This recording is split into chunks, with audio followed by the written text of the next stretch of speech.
Este é o trabalho 2 da disciplina de Redes de Computadores, ministrada pelo professor Dr. Bruno Kimura, da Unifesp, feita por mim, Dayana, e a aluna Isadora.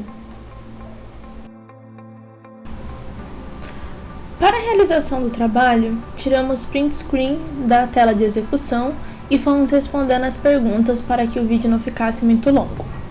A primeira parte é a interação básica, requisição/resposta HTTP, e para isso nós precisamos baixar o Wireshark, iniciar a captura filtrando HTTP, abrir o browser e digitar o nome de uma página estática, que, como exemplo, abrimos a página pudim.com.br. A primeira pergunta é: a versão do HTTP são as compatíveis entre cliente e servidor? A resposta é sim. Até porque a mensagem foi 200 ok e, como visto no livro, ele teria mandado 505, que significa que não são compatíveis a versão do HTTP. E também é possível verificar porque a versão é 1.1 e pode comparar entre as duas. Segundo, quais idiomas, se houver, o seu browser suporta? E aqui ele fala que ele suporta português do Brasil e inglês dos Estados Unidos. Qual o endereço IP do cliente e do servidor? O source significa que é o endereço do cliente e o destination é o endereço IP do servidor. Então esse é o endereço do cliente e do servidor, respectivamente. Qual é o código de status retornado pelo servidor? Como já visto antes, é 200 ok. 5. Quando foi a última modificação no arquivo HTML que você obteve do servidor? E aqui ele mostra que a última modificação foi dia 23 de dezembro de 2015, uma quarta-feira.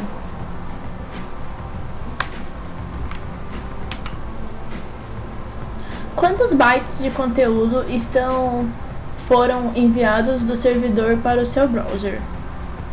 No caso, ele mostra aqui que 851 bytes foi enviado do servidor para o meu browser.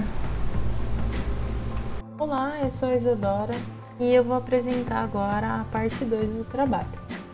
Nessa parte 2 é comentado sobre a interação GET e RESPONSE do HTTP condicional.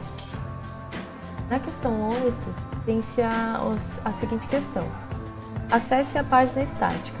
Verifique o conteúdo da requisição GET HTTP a partir do seu browser para o serviço. Há um campo if modified since na linha do HTTP GET? Bom, como é possível ver nessa imagem, não há esse campo if modified since. Na questão 9, inspecione o conteúdo da resposta do servidor. Ele retorna explicitamente o conteúdo do arquivo? Por quê? Bom, aqui nessa imagem, no print, mostra que o servidor ele retorna explicitamente o conteúdo do arquivo. No Wireshark, há uma seção chamada Line Based Text Data, que mostra que o servidor envia de volta para o browser, mostrando assim o conteúdo HTML da página. Na questão 10. Agora, acesse novamente a página estática. Inspecione o conteúdo da segunda solicitação GET HTTP. Há um campo if modified since na linha do HTTP GET? Se sim, quais as informações contidas nele? Então, foi feito esse passo a passo e novamente não foi obtida o campo if modified since. Bom, na questão 11, foi dividida em duas perguntas. A primeira: qual é o código de status retornado pelo servidor em resposta ao segundo GET? O código de status retornado é o 200 ok, né? comentado aqui. E a segunda pergunta é: será que o servidor retorna explicitamente o conteúdo do arquivo? E aqui, como na questão anterior, ele retorna o HTML da página requerida, no caso, essa do text CSS. Questão 12. Qual a vantagem do uso de cache web e qual a sua limitação? Bom, como vantagem do cache tem-se a redução do tráfego e menos requisições e respostas precisam trafegar na rede. Também de redução de carga dos servidores, porque menos requisições para o servidor atender, né? E outro ponto positivo também é a redução da latência, e as respostas de requisições aos objetos cacheados são feitas a partir do cache local e não pelo servidor original, então o acesso ele tende a ser mais rápido. Bom, agora eu vou falar a parte 3. A parte 3 ela fala sobre recuperar grandes objetos web. Bom, a questão 13 também foi dividida em duas questões. A primeira: quantas mensagens de solicitação GET para o objeto constituição.htm foram enviadas pelo seu browser? Bom, pela imagem aqui, nós obtivemos uma solicitação GET com esse objeto de nome constituição.htm. Questão 14. Busque por uma linha com a entrada resembled TCP do Wireshark. Explique o que isso significa e mostre quantos segmentos TCP foram necessários para transportar uma única resposta HTTP. Bom, os protocolos de rede geralmente precisam transportar grandes blocos de dados completos. Os protocolos de rede geralmente precisam transportar grandes blocos de dados e são completos. O protocolo subjacente pode não ser capaz de lidar com esse tamanho do bloco. E nesse caso, o protocolo de rede precisa lidar com os limites do bloco e, se necessário, distribuir os dados por vários pacotes. E o Wireshark ele chama esse mecanismo de remontagem, que é reassembly. E então tem essa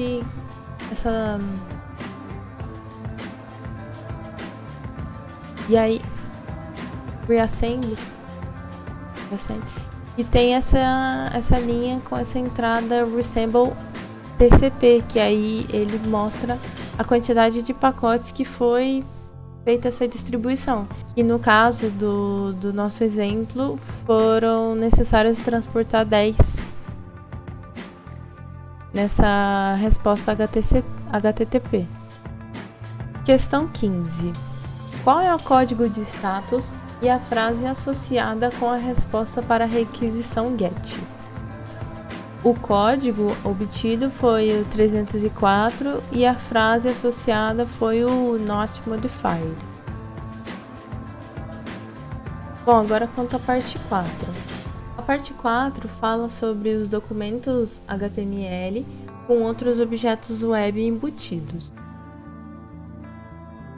Na questão 16 é perguntada quantas mensagens HTTP GET foram enviadas pelo browser e quais endereços IP elas foram e para quais endereços IP elas foram enviadas.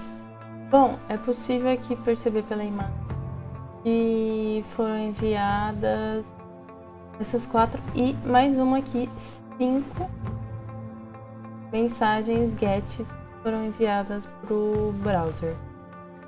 E elas foram enviadas para esse endereço IP 170.246.255.9.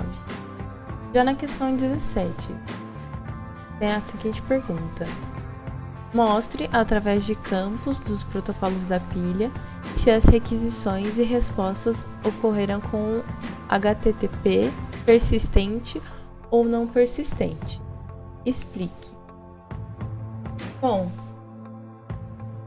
em uma conexão não persistente, a conexão TCP é encerrada após o servidor enviar o objeto requisitado, em que a conexão não persiste para outros objetos. E também cada uma transporta uma mensagem de requisição e uma de resposta. Assim, é possível perceber que quando é acessado o site, são feitas várias requisições e são obtidas várias respostas e se encerra a conexão, como é feito aqui. Aqui tem várias requisições e respostas. E no final aqui, essa conexão é encerrada, do que não se obtém mais o envio de nenhum objeto, o que mostra que as requisições elas são do tipo não persistente. Na parte 5 é sobre campos do cabeçalho HTTP. Considerando a requisição mostrada, eu devo responder as perguntas. 18. Do ponto de vista de ambos, cliente e servidor, qual a utilidade do campo user-agente? Bom, o campo user-agente tem a função de informar o sistema operacional, que no caso aqui é o Windows, e o navegador, que ele mostra aqui, Mozilla 5.0, em que é realizada a comunicação do browser. 19. Para que serve o parâmetro Q entre as informações do cabeçalho? O parâmetro Q é um fator de qualidade relativo. Ele permite a indicação do grau relativo de preferência para separar os parâmetros de faixa de mídia.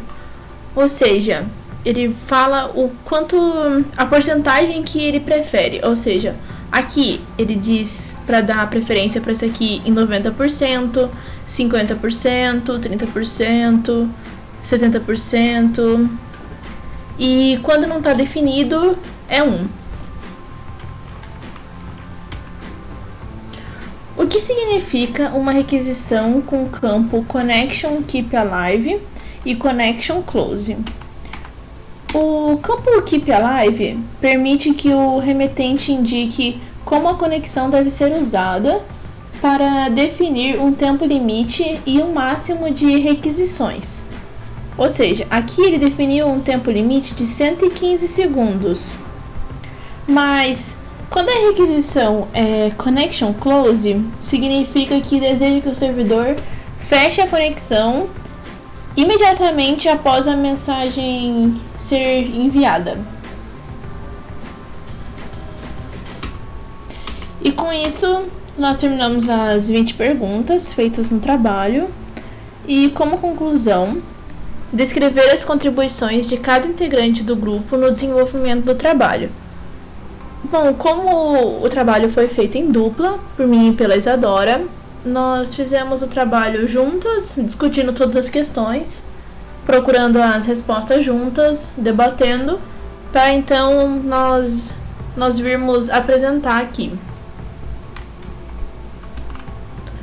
Autoavaliação.